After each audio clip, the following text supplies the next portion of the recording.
Hello everybody and welcome. In this video I'm going to show you how to disable or enable voice prompts for your BOSE Portable Home Speaker.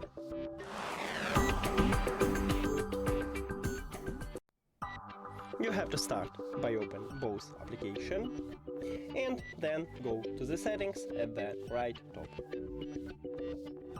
And right here we have a line voice prompts, so you need to tap on it, and we have a slider here. So voice prompt right now is enabled on my speaker, and to disable just click at this slider here to the voice prompts.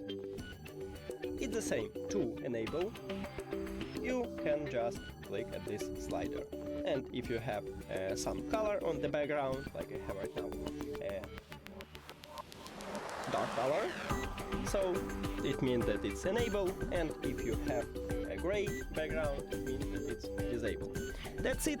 Thank you for watching this video. If you found it helpful, please consider subscribing to the channel and leave a like on the video. See you later.